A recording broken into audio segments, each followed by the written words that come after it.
Hello everyone. रघुवर GK में आप सभी का स्वागत है। आज हम लोग बिहार बीएड में पूछे जाने वाले जीके के कुछ प्रश्नों को देखेंगे जो आपके एग्ज़ाम के लिए काफ़ी महत्वपूर्ण है। तो आप वीडियो को अंत तक देखें और वीडियो पसंद आए तो चैनल को सब्सक्राइब जरूर करें। चलिए आज का क्लास हम स्टार्ट करते हैं। पहला प्रश्न है, किस विश्व विरासत स्थल में इल्तुतमिश की कब्र है? तो इसका सही उत्तर होगा ऑप्शन सी, कुतुब मीनार। कुतुब मीनार में इल्तुतमिश का कब्र है। आप एक बात और याद रखेंगे कि इल्तुतमिश गुलाम वंश के संस्थापक कुतुबुद्दीन ऐबक के उत्तराधिकारी थे, तो आप इसे भी ध्यान रखेंगे। अगला प्रश्न है, गन्ना एक प्रकार का है। तो गन्ना आपका एक प्रकार का घास होता है, तो ऑप्शन डी हमारा सही उत्तर हो जाएगा कि गन्ना एक प्रकार का घास है। और गन्ना आपका नकदी फसल होता है और गन्ना सबसे ज़्यादा आपका ब्राज़ील में उत्पादन होता है और भारत गन्ना के उत्पादन में विश्व में दूसरे स्थान पर है, तो आप इसे भी ध्यान रखेंगे। अगला प्रश्न देखते हैं, बिहार में किस प्रकार की मिट्टी पाई जाती है? तो बिहार में आपका जलोढ़ मिट्टी पाई जाती है, तो ऑप्शन बी हमारा सही उत्तर हो जाएगा कि बिहार में जलोढ़ मिट्टी पाई जाती है। अगला प्रश्न है, निम्न में से किसे संश्लेषित रबड़ कहते हैं? तो संश्लेषित रबड़ आपका नियोप्रीन को कहा जाता है, तो ऑप्शन सी हमारा सही उत्तर हो जाएगा कि नियोप्रीन को संश्लेषित रबड़ कहा जाता है। अगला प्रश्न है, NaCl में होता है। तो NaCl में आपका NaCl क्या होता है? NaCl आपका आयनिक बंधन होता है, तो NaCl आयनिक बॉन्ड बनाता है। अब आयनिक बंध क्या होता है? तो आयनिक बंध में विपरीत आवेशों के बीच में क्या होता है? विपरीत आवेशों के परमाणु के बीच में आकर्षण होता है। NaCl में Na पर आपका पॉजिटिव होता है और Cl आपका निगेटिव होता है और दोनों मिलके आयनिक बॉन्ड बनाते हैं, तो आप इसे याद रखेंगे। अगला प्रश्न देखते हैं, निम्न में से 1 किलो बाइट के बराबर होता है। तो 1 किलो बाइट के बराबर क्या होता है? 1 किलो बाइट 224 बाइट के बराबर होता है, तो ऑप्शन डी हमारा सही उत्तर हो जाएगा कि 1 किलो बाइट 224 बाइट के बराबर होता है। अगला प्रश्न देखते हैं, 7 नंबर प्रश्न है, मराठी का शासकीय भाषा है। तो मराठी शासकीय भाषा है। मराठी किसका शासकीय भाषा है? तो ये आपका दादर और नागर हवेली का शासकीय भाषा है, तो ऑप्शन बी हमारा सही उत्तर हो जाएगा कि मराठी दादर और नागर हवेली का शासकीय भाषा है। चंडीगढ़ का क्या होता है? तो चंडीगढ़ का शासकीय भाषा आपका हिंदी है। दमन और दीव का शासकीय भाषा गुजराती है और दिल्ली का शासकीय भाषा हिंदी है, तो आप इसे भी ध्यान रखेंगे। अगला प्रश्न है, जलीय जीवाणुओं का खाद्य स्रोत है। तो जलीय जीवाणुओं का खाद्य स्रोत आपका फाइटोप्लैंक्टन होता है, तो ऑप्शन ए हमारा सही उत्तर हो जाएगा कि जलीय जीवाणुओं का खाद्य स्रोत फाइटोप्लैंक्टन होता है। अगला प्रश्न है, लेना नदी किस देश से होकर बहती है?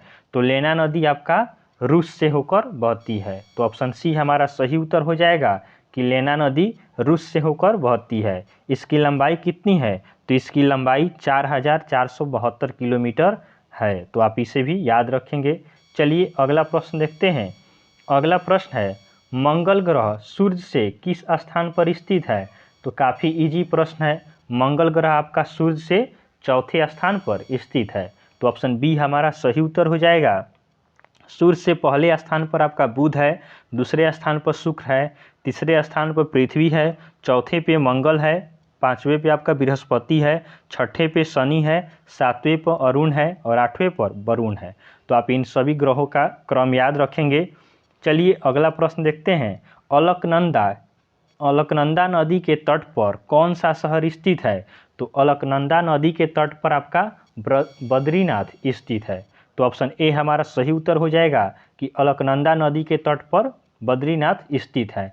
अयोध्या आपका सरयू नदी के तट पर स्थित है और इलाहाबाद त्रिवेणी संगम अर्थात गंगा यमुना सरस्वती के संगम पे स्थित है और लखनऊ आपका गोमती नदी के किनारे स्थित है, तो आप इसे भी ध्यान रखेंगे। अगला प्रश्न है, कलिंग का युद्ध कब हुआ था? तो कलिंग का युद्ध आपका 261 ईस्वी पूर्व में हुआ था, तो ऑप्शन बी हमारा सही उत्तर हो जाएगा कि कलिंग का युद्ध 261 ईस्वी पूर्व हुआ था। अगला प्रश्न है, राष्ट्र संघ का गठन किस युद्ध के अंत में किया गया था? तो राष्ट्र संघ का गठन आपका प्रथम विश्व युद्ध के बाद में किया गया था। तो ऑप्शन ए हमारा सही उत्तर हो जाएगा कि राष्ट्र संघ का गठन प्रथम विश्व युद्ध के बाद किया गया था। अगला प्रश्न है, शाहजहां ने ताजमहल का निर्माण किसके लिए किया था? तो शाहजहां ने ताजमहल का निर्माण अपने पत्नी मुमताज़ के लिए किया था। तो ऑप्शन डी हमारा सही उत्तर हो जाएगा। चलिए अगले प्रश्न की ओर बढ़ते हैं। अगला हमारा 15 नंबर प्रश्न है, निम्न में से कौन सी दूरी की इकाई नहीं है? तो दूरी की इकाई कौन सी नहीं है? तो प्रकाश वर्ष आपका दूरी की इकाई होता है, खगोलीय इकाई भी दूरी का इकाई है, पारसेक भी आपका दूरी का इकाई होता है। तो कौन सा नहीं होगा? तो यह आपका लॉन्सेक नहीं होगा। तो ऑप्शन बी हमारा सही उत्तर हो जाएगा। अगला प्रश्न है, खजुराहो का स्मारक समूह किस वंश से संबंधित है? तो यह आपका चंदेल वंश से संबंधित है। तो ऑप्शन ए हमारा सही उत्तर हो जाएगा कि खजुराहो का स्मारक समूह चंदेल वंश से संबंधित है। अगला प्रश्न देखते हैं, आरएनए का प्राथमिक कार्य होता है। तो आरएनए का प्राथमिक कार्य होता है प्रोटीन का संश्लेषण करना। तो ऑप्शन बी हमारा सही उत्तर हो जाएगा कि आरएनए का प्रमुख कार्य है प्रोटीन का संश्लेषण करना। चलिए अगले प्रश्न की ओर बढ़ते हैं। अगला हमारा 18 नंबर प्रश्न है, गणेश महोत्सव का आरंभ किसने किया था? तो गणेश महोत्सव का आरंभ आपका लोकमान्य तिलक ने किया था। तो ऑप्शन बी हमारा सही उत्तर हो जाएगा कि गणेश उत्सव का शुभारंभ बाल गंगाधर तिलक ने किया था। इसका शुरुआत कब से हुआ था? तो इसका शुरुआत आपका 1893 में हुआ था। तो आप इसे भी याद रखेंगे। अगला प्रश्न है, राष्ट्रीय पंचायती राज दिवस कब मनाया जाता है?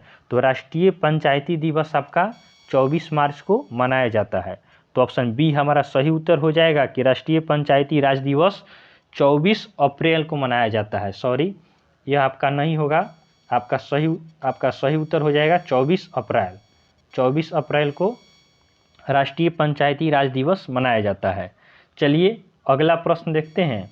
अगला प्रश्न है, वर्ष 2021-22 में कौन सा देश भारत का सबसे बड़ा व्यापारिक भागीदार देश बना है? तो इसका सही उत्तर होगा यूएसए।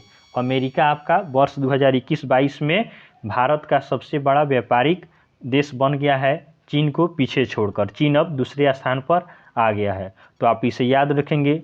चलिए आज के लिए हम 20 प्रश्न रखते हैं, आगे फिर हम नेक्स्ट वीडियो में देखेंगे। कल से आपके लिए हम करेंट अफेयर्स के वीडियो को भी लाएंगे। आपके एग्जाम के लिए महत्वपूर्ण सभी करंट अफेयर्स को चुनकर हम आपको प्रोवाइड कराएंगे। तो चलिए आज के लिए हम इतना ही रखते हैं, आगे फिर नेक्स्ट वीडियो में देखेंगे। तब तक के लिए धन्यवाद। चलिए अगले वीडियो में मिलते हैं।